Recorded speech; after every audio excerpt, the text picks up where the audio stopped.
Scott finally said what he shouldn't have. "From next month, I'll be living with Mom, so please clear out your room. I'll bring her directly here once she's discharged from the hospital. It's easier to manage the household when living together."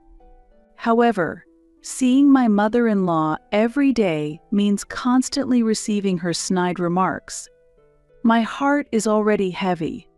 "I understand," I replied helplessly.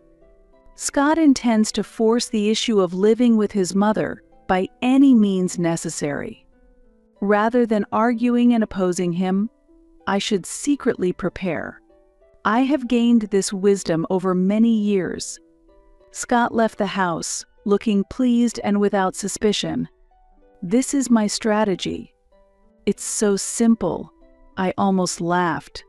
Hours later, while I was resting after tidying up, my phone rang loudly. It was a surprise call from Scott. "What is this?" "The house is empty. I, Charlotte Stewart, am a 45-year-old working mother who serves as a department head at a publishing house. My family consists of my husband and 2 children, a very ordinary household. When we got married, the concept of balancing work and family life was becoming popular.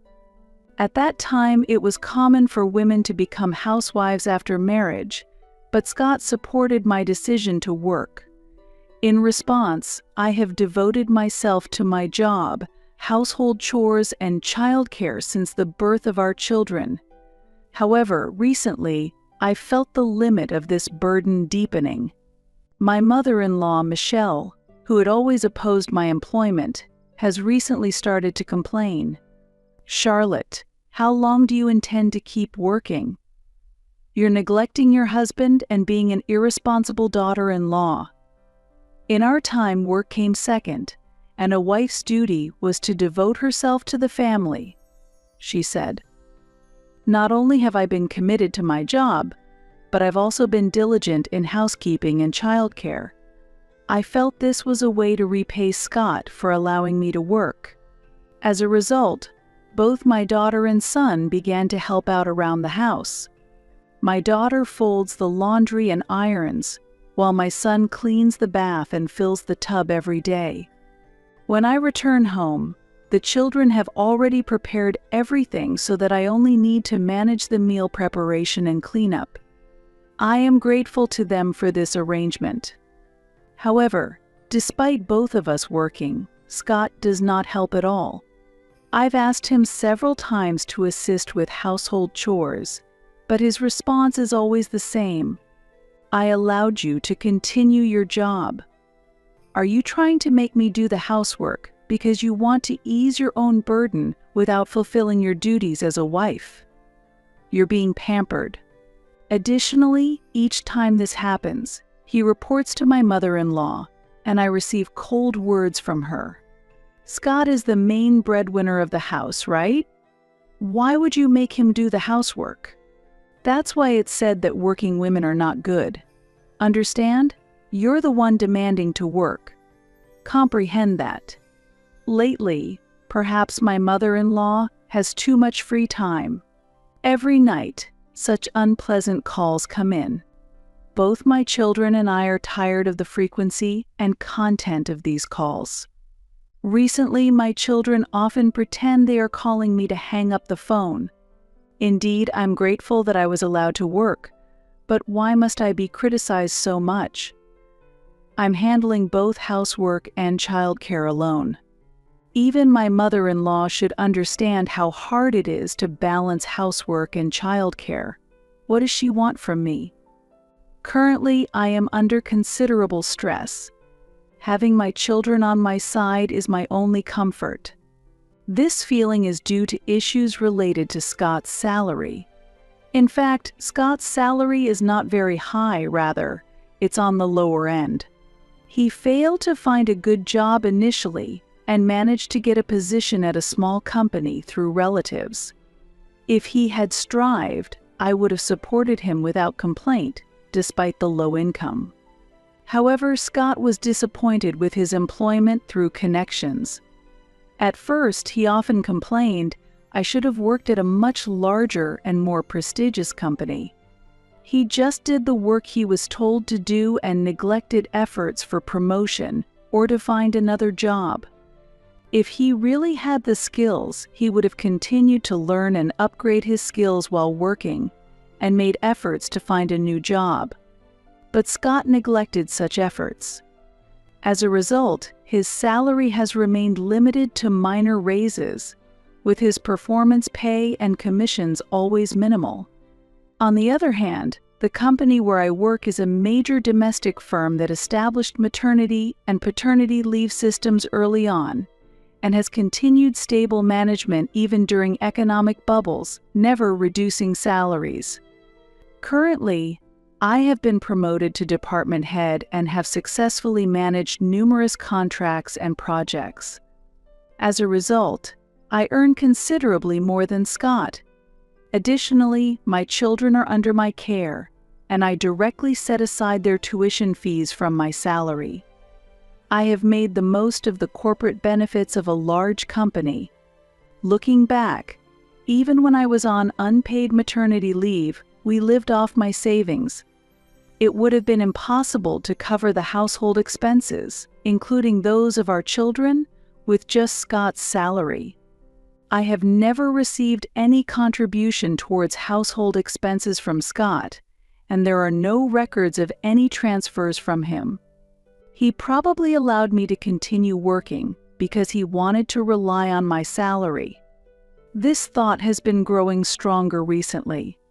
I suspect that our post-marriage life has been largely financed by my earnings. To verify this suspicion, I checked my bank account. Housing expenses, utilities, food, and the children's educational expenses. I've paid for all of them. There's not a single deposit from Scott. All I could do was laugh tiredly. Scott's salary is spent on his hobbies and sending money to his mother. I've been grateful that Scott allowed me to continue working and have taken on both household chores and childcare.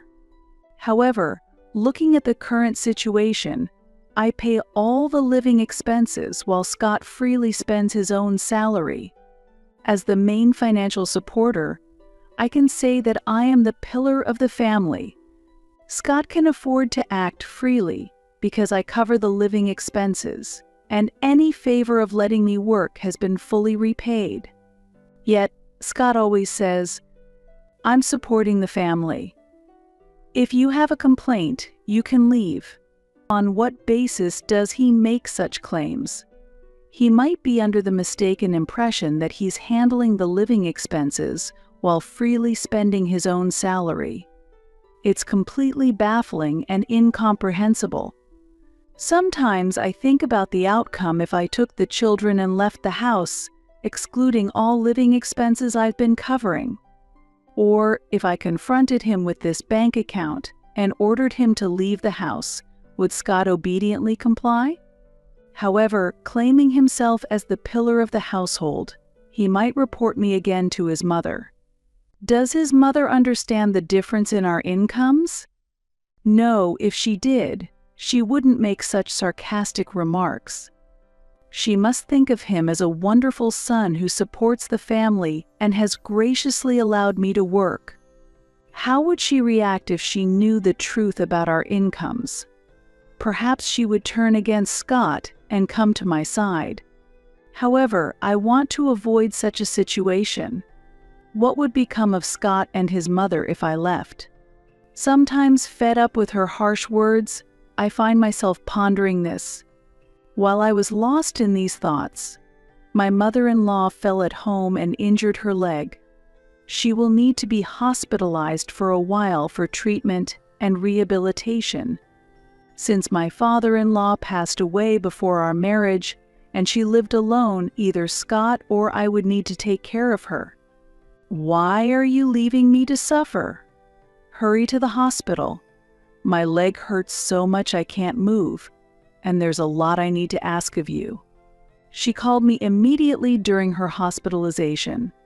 When I answer the phone, she only demands things bring this. I want that. When I tell her I'm at work, she berates me fiercely. Because of my busy work schedule, I've decided to leave her care to Scott. The cold remarks from her due to my job are particularly stressful. Now, I think the best solution is to have Scott go to the hospital and placate his mother. When I ask Scott to take care of his mother, he immediately complains. "Why don't you look after Mom, Charlotte? I'm working too," he says. Despite being her son, he tries to push all the responsibility onto me. I think he should handle it himself, at least for the first few times. Suppressing my feelings, I respond, "I'm also working, and there are household chores. If you could help with the housework, I could go too. I think your mother would be happier to see you there." This is the truth.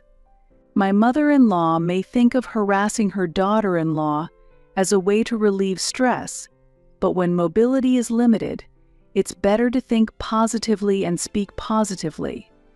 For various reasons, I have been intentionally avoiding caring for my mother-in-law. On the other hand, I take care to wash and fold her laundry neatly and pack it in her bag. When she requests shopping, I pay close attention to the specific products she wants. I don't mind if these are seen as Scott's achievements, even if I am the one who is criticized. Right now, I especially want to avoid hearing her sarcasm. Fortunately, my predictions were correct. Day by day, my mother-in-law greets Scott with a smile. Being pampered by her son seems to greatly please a mother with her personality. Having her beloved son nearby seems to make her happier than making sarcastic remarks. She eagerly awaits Scott's visits every evening after work, looking forward to their conversations.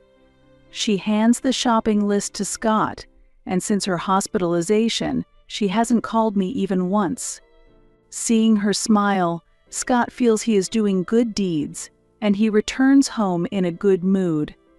At night, when Scott comes home, he passes me the laundry and shopping lists without complaining as before.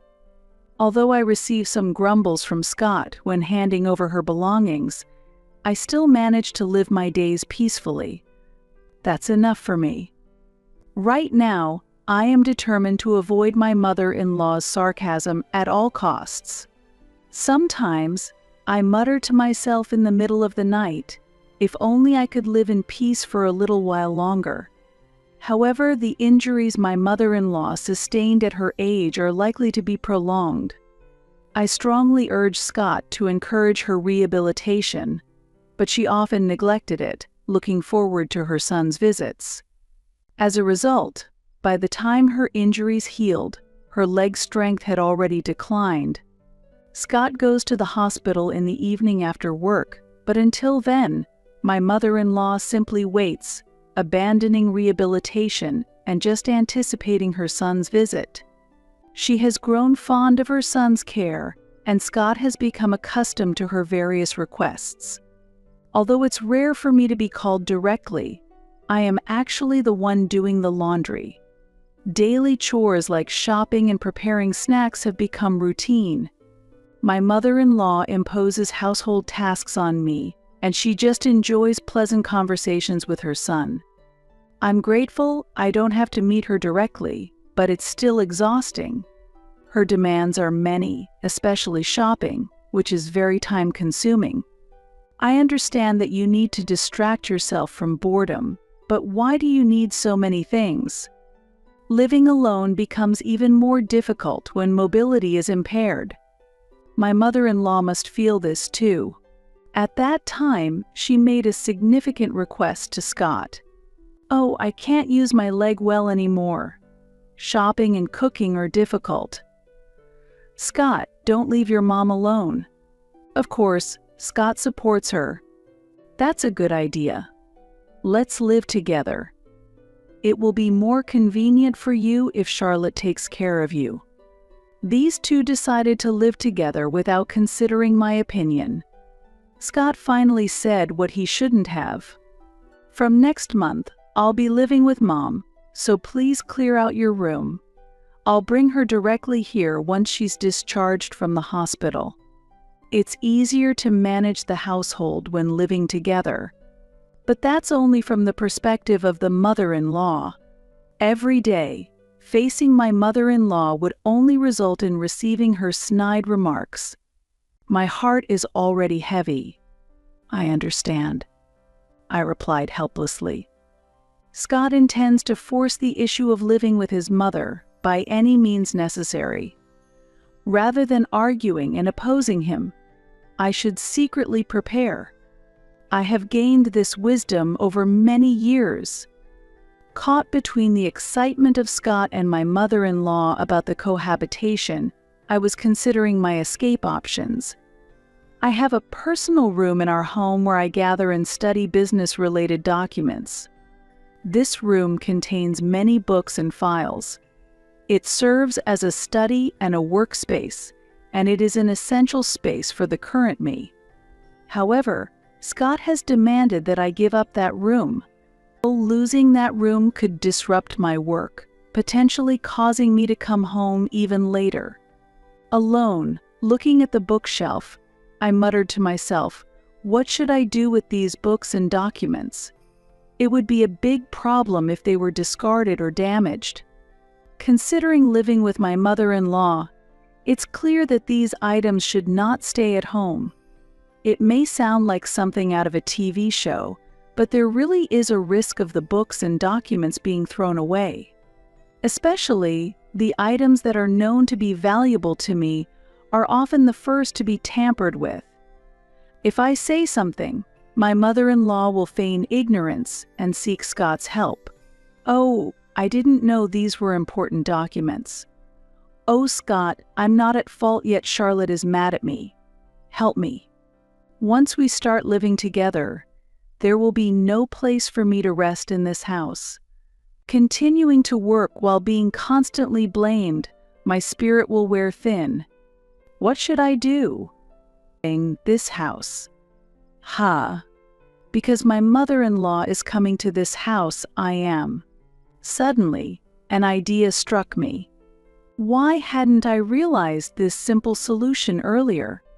It seems I was more exhausted than I thought from dealing with her cold remarks and taking over caregiving.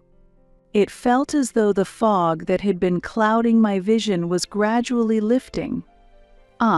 Right, there's absolutely no reason for me to hold back. Why didn't I see such a simple thing before? I murmured and immediately began to prepare. Time passed, and the day of my mother-in-law's discharge arrived. Scott had taken the day off and seemed excited from the morning. Look, from now on, I'll properly take care of Mom.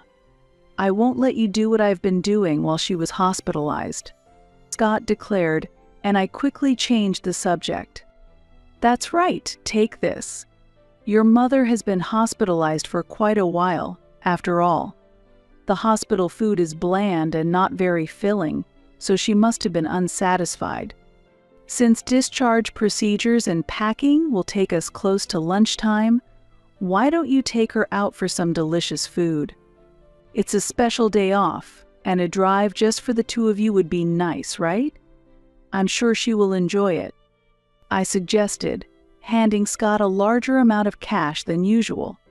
While Scott did have an allowance for living expenses, the amount I gave him this time was significantly more than his usual monthly allowance. Scott was thrilled by the unexpected windfall. Wow, you really think on your feet, don't you? Then I'll use this money to take Mom out for a drive. I'll let you know what we decide about dinner. You make sure everything at home is ready for Mom to be comfortable. Scott left the house happily, without any suspicion. This was my strategy. It was so simple, it almost made me laugh. This should buy me some time. I was eager for Scott and his mother to return home. While waiting, I proceeded to organize the house. I needed to finish arranging everything before Scott and his mother returned. A few hours later, while I was resting after finishing the organization, My phone rang loudly. It was a surprise call from Scott. "What's this?" "The house is empty." In fact, while Scott was out picking up his mother, I had moved my belongings to a new house I had rented. Of course, I had left behind only Scott's few personal items and his mother's bedding. "Oh, you're back already? You said to clear out the room, so I cleared out the room and the living room to make sure your mother could be comfortable. Now, you two can enjoy your time together," I replied calmly. Scott exploded in anger. "This isn't a joke. There's nothing left in the living room or kitchen. How could you do this when I'm the one supporting us?" The familiar line was thrown out again. How foolish to believe that he could demonstrate superiority. No, in reality, I was the one supporting the family, and that included you. You've been spending your salary on allowances for your mother and on your own pleasures, haven't you? And even asking for personal spending money from the household budget. How can you claim that you are supporting the family with such actions? Scott was surprised by my challenge but quickly retorted. His theory was completely nonsensical. "Quiet. As a man, I am the head of the house. You, as my wife, should obey. Put the furniture back immediately." "No, I won't.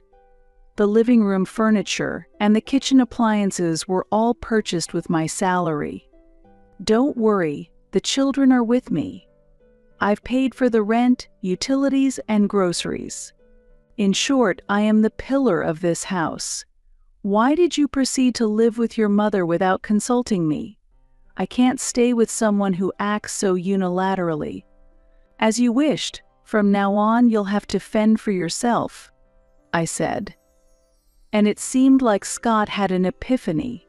"Wait, what about the rent for this house?" "Yes, I will cover all payments until the end of this month, but from next month, I'll pass that responsibility to you. The payments for electricity, gas, and internet have already had their direct debit stopped, so you'll need to manage those yourself," I said. It seemed Scott finally understood the situation. In response, his mother exploded in anger, raising her voice in a frenzy. "I can't believe I have such a terrifying daughter-in-law. What are you thinking, using the fact you work to pressure him? Enough is enough. I plan to live here luxuriously with Scott." At that moment, I wondered if she truly understood the reality of Scott's income. Living a luxurious life would indeed be wonderful. However, whether that's possible depends on your son's income. "Anyway, this is goodbye," I said calmly. "Wait, Charlotte, where are you?" Scott asked, but I hung up the phone and immediately blocked both his and his mother's contacts. What follows is as you might imagine. With Scott's salary from a small company where he showed little initiative, the amount left after paying rent and utilities was very minimal. In a house too large for a family of 4, Scott and his mother frequently clashed. "What is this? What kind of meal is this? Don't you care to feed your parents something decent?" His mother would scream. "Be quiet. If you have a complaint, make something yourself. You skip rehab and hate walking. You don't help with the housework at all. You're just a burden," Scott would retort. Thus, their lives seemed to be filled with tension and dissatisfaction. Due to neglecting rehab, his mother's leg strength had deteriorated, and she had become completely resistant to any form of physical therapy at home. Her inability to move as smoothly as before likely contributed to significant frustration. The woman who once showed deep affection for Scott had transformed, making unreasonable demands. Her change might be a symptom of early-stage dementia. Her pension alone places them in a very tough situation. If they move to a smaller, more suitable residence for two, their life would likely become much easier. However, Scott doesn't seem to come up with such creative solutions. Since I cut off communication with Scott and his mother, I haven't received any messages from them. The children also blocked Scott and his mother's contacts when we started a new chapter as a family. Currently, Scott doesn't know where we live, and he has completely lost any means to seek help from us. If this situation continues, their living conditions will likely become unsustainable. With the help of my children, I've been able to secure a decent income and a nice apartment. The children each have their own rooms, and I use a spacious room as both my bedroom and workspace.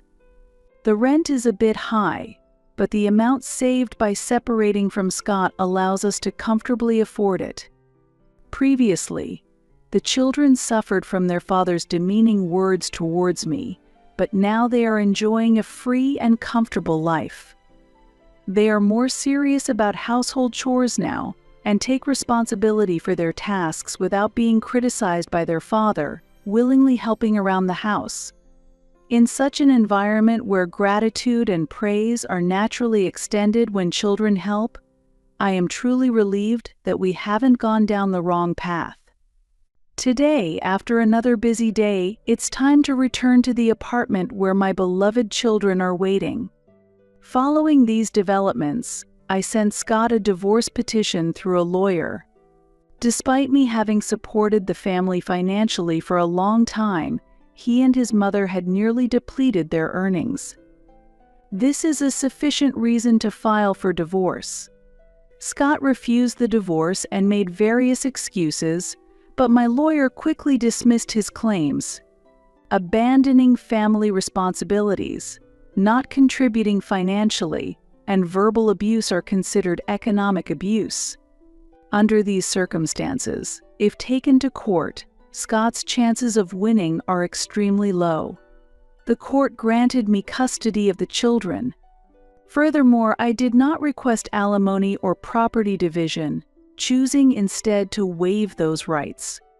Because the savings I accumulated have all been earmarked for the children's future education, it would be completely unacceptable for me to give any of that money to Scott or his mother.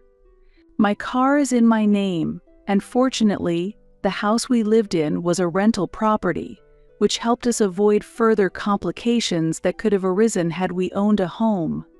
Now, without facing criticism from anyone, I am able to focus on my work. This allows me to provide the kind of activities my children desire, for which I am grateful. Additionally, with the college funds that I have been gradually saving over time, combined with future income, I anticipate being able to cover at least the cost of my children's university education. Let's give today our all. I motivate myself as a new day begins.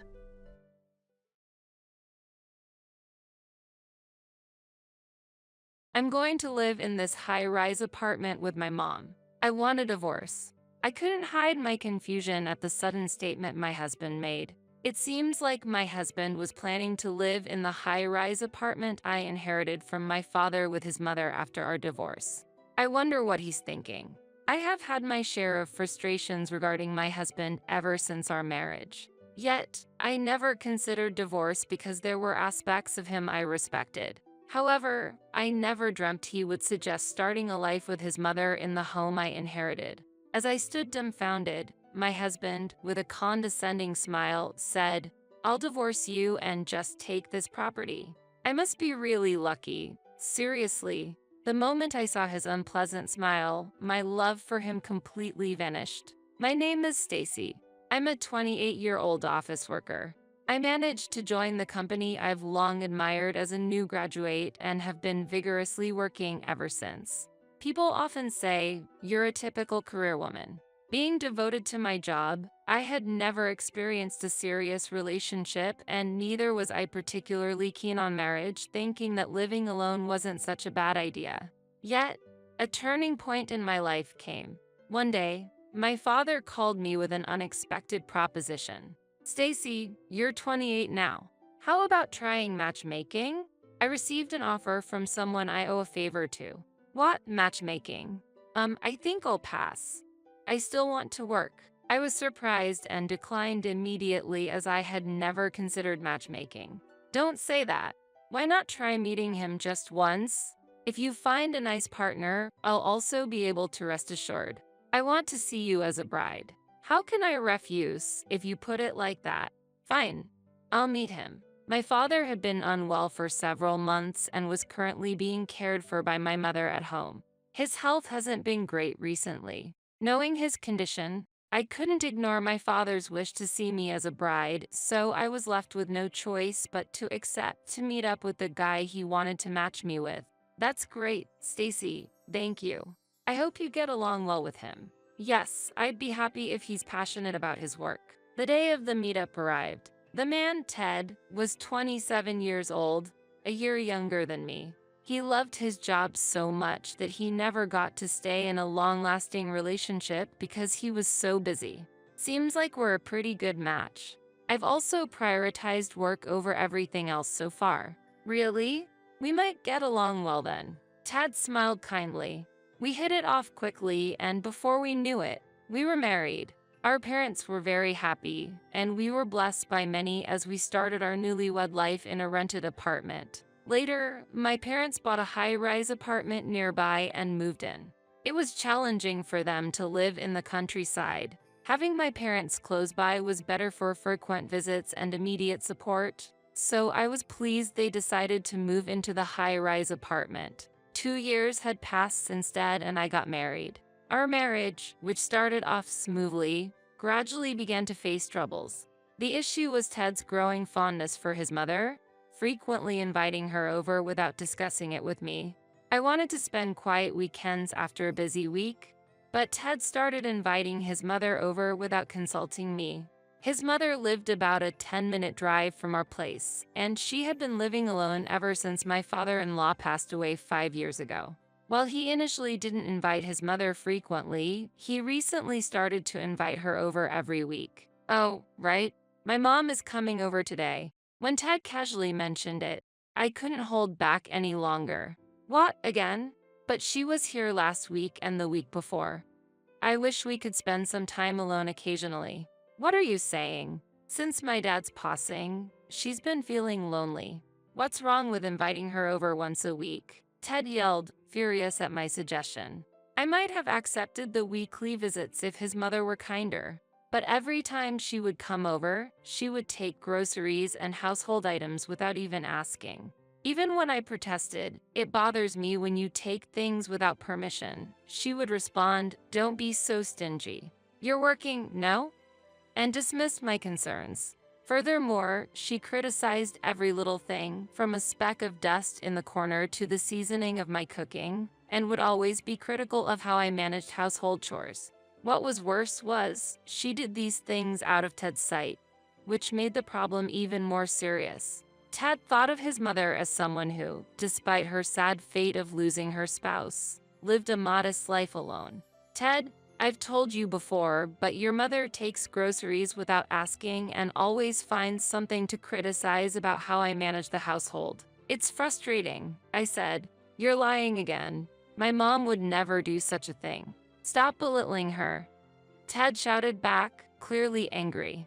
No matter how much I explained, Ted refused to listen. He loved his mother dearly and trusted her completely. Because of this ongoing situation, my affection for Ted had gradually faded. However, aside from the issue with his mother, Ted was rational. He was dedicated and diligent in his work, respected by his colleagues and subordinates, and often received calls for work-related consultations. I, too, am someone who dedicates herself to her work, so I appreciated Ted's work ethic. Although his company wasn't very large, and his salary wasn't high, he worked hard and earnestly there. This respect for him prevented me from considering divorce at that time. But around the same time, my father, who had been dealing with health issues for a long time, passed away. He left this world quietly, as if he just fell asleep. After the funeral and when things had settled down, my mother decided to use the inheritance to move to a quiet apartment in the suburbs. And so, I inherited the high-rise apartment. The high-rise apartment was more conveniently located near the station than our current one. That evening, I proposed to Ted that we move there. I've inherited the high-rise apartment where my parents used to live. My mom has decided to move to a different one in the suburbs. How about we move to the high-rise one? Of course, it will be after my mom moves out. Upon hearing my suggestion, Ted's face lit up and he exclaimed, "Lucky," and started to celebrate. He then took out his phone and made a call. "Hello, Mom.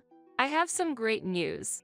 He seemed to be talking to his mother, telling her that I had inherited my father's high-rise apartment. After ending the call, Ted turned to me with a smug smile and made a demand as if it were the most natural thing in the world. "Give me the keys."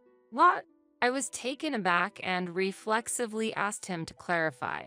"I mean the keys to the high-rise apartment. I want to go check it out. I know the place and have visited before, but I haven't thoroughly checked it out apart from the living room. I'll just go and see." "What are you planning?"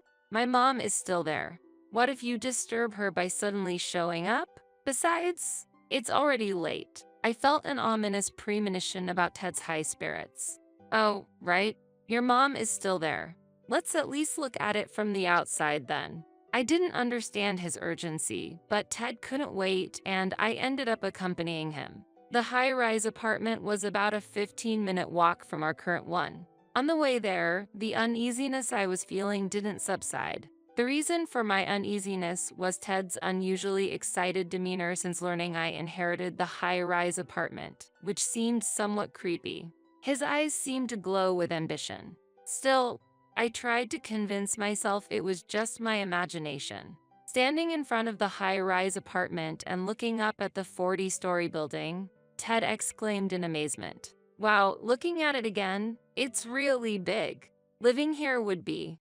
And all of a sudden, he made an unbelievable statement. "I'm going to live in this high-rise apartment with my mom. I want a divorce." I couldn't hide my confusion at the sudden statement my husband made. I had a feeling that Ted was eyeing the high-rise apartment, but I never expected him to bring up divorce. It seems like my husband was planning to live in the high-rise apartment I inherited from my father with his mother after our divorce. I wonder what he's thinking.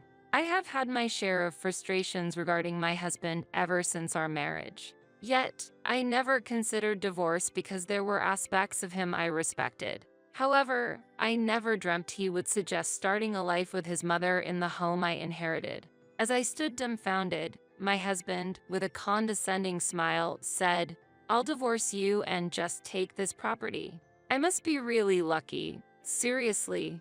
The moment I saw his unpleasant smile, my love for him completely vanished. I was taken aback by his statement but responded calmly, "Ted, it seems you might be misunderstanding something, but inheritance doesn't automatically go to the spouse." "What?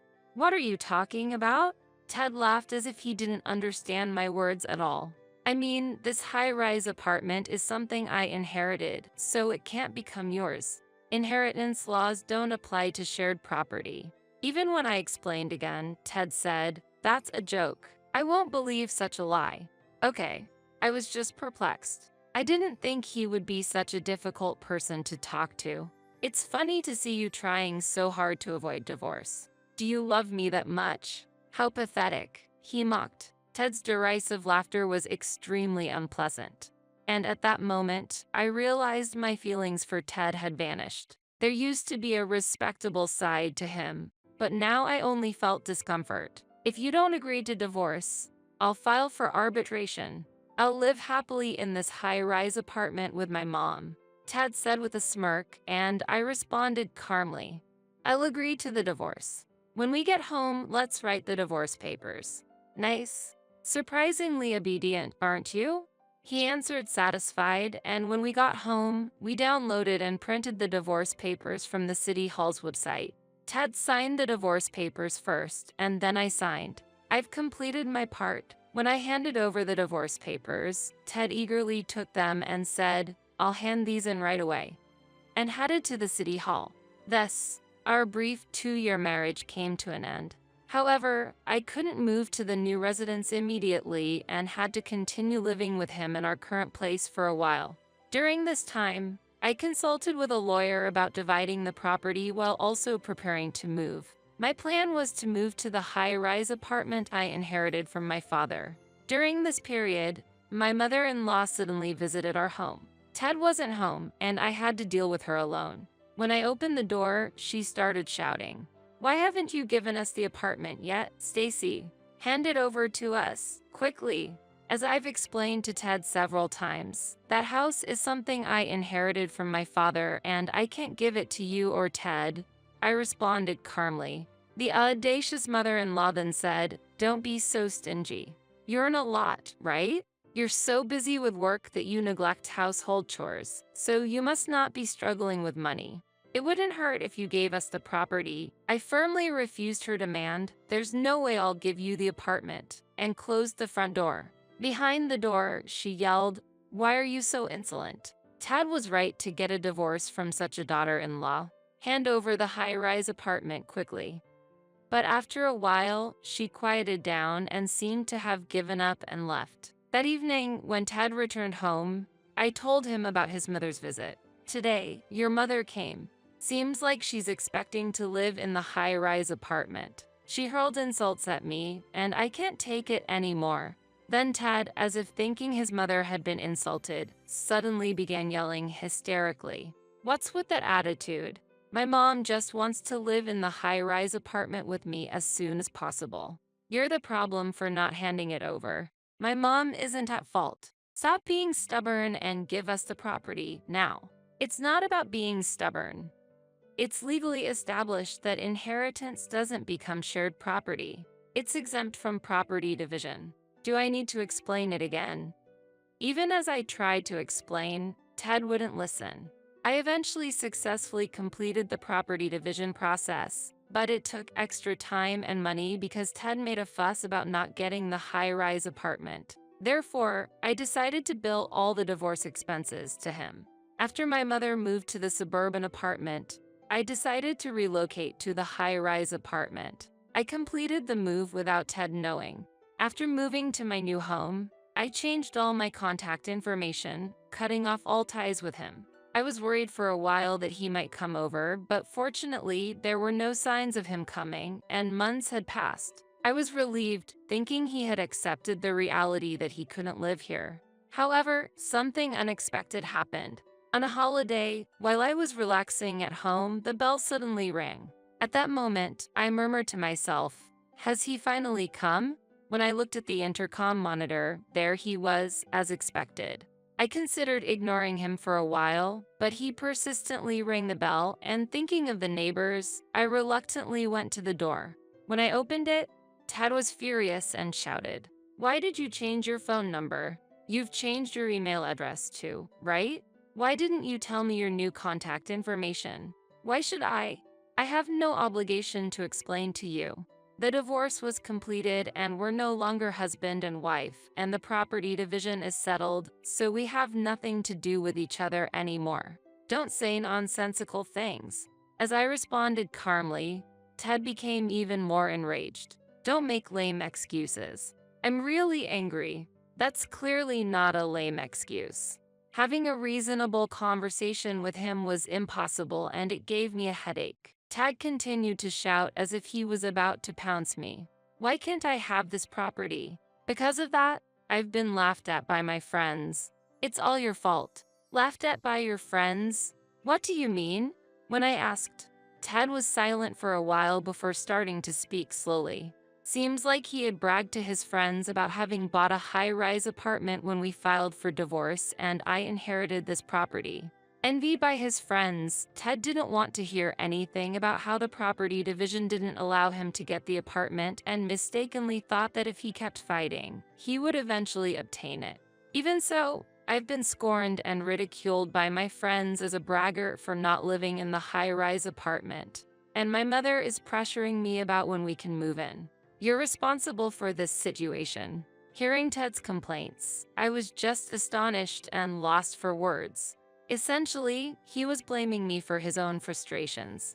I was beginning to feel foolish to continue further discussions with him, and said, "It's not my fault. I've tried to explain to you many times that the high-rise apartment is not included in the property division. There's nothing more to talk about.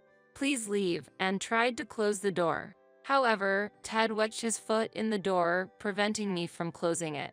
"Move your foot." "Shut up. I won't leave until you say you'll hand over the high-rise apartment. You're making me look like an idiot." Ted glared at me with bloodshot eyes. "If you won't leave, I'll call the police." "Hoot, call them. Don't think such threats will make me back down. I must get this property at any cost." While Ted dismissed the threat, I calmly took out my cell phone from my pocket. "Wait, are you seriously calling the police?" Ignoring Ted's nervous whisper, I completed the call to the police. Ted turned pale and shouted, "I didn't think you'd actually call the police. Are you crazy?" And quickly left the scene. In the following days, life returned to normal, and it seemed the shock of being reported to the police made Ted avoid contacting me. However, 3 months later, I found an envelope in my home's mailbox. It had no addressee, suggesting someone had delivered it directly. Who could this be from? I muttered to myself as I turned the envelope over to find Ted's name written on it. Shocked, I cautiously opened the envelope, wary of any dangerous contents. Inside were 3 letters, written in Ted's handwriting, detailing his recent circumstances. The letter began as follows: "To Stacy, since I can no longer reach you, I am honestly sharing my current situation through this letter. Please read it to the end." With a mix of curiosity and annoyance, I began to read the letter. As I read on, it became clear that soon after our divorce, Ted had found a new lover and planned to live with her and his mother in this high-rise apartment. However, when it became apparent that Ted could not secure this place, the lover, who was merely attracted by the allure of the apartment, left him. Moreover, Ted had given her expensive gifts, which made him go into a significant amount of debt. He had also talked about purchasing the high-rise apartment at work, leading to unbearable cold stares from colleagues, ultimately causing him to resign. It appeared that his mother, who had been counting on living in the high-rise apartment, had been spending extravagantly and was now facing tough times without the expected support from Ted. The letter concluded with "I have laid everything out honestly. So please, I'm begging you, could you lend me some money? Just $10,000 would be enough. If you wish, we could even consider starting over." I had no intention of replying or reconsidering our relationship. Ted's assertive demeanor throughout the letter only elicited a sigh from me. It seemed that Ted was in a dire situation and had reached out to me for financial aid. I tossed the letter into the trash and immediately headed to the real estate agent. Given the possibility of Ted showing up at my current place and not wanting to receive such bewildering letters again, I decided to sell it, although it was a place I had inherited from my father, making me feel somewhat guilty. I believed my father would forgive me if it were for my happiness. My mother also agreed with my decision.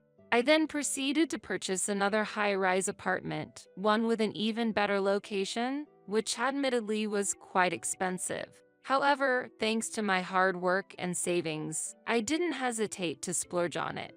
Of course, I didn't share my new address with Ted, so now I was finally able to live with peace of mind. I resolved to focus on my work again, renewing my commitment to my career.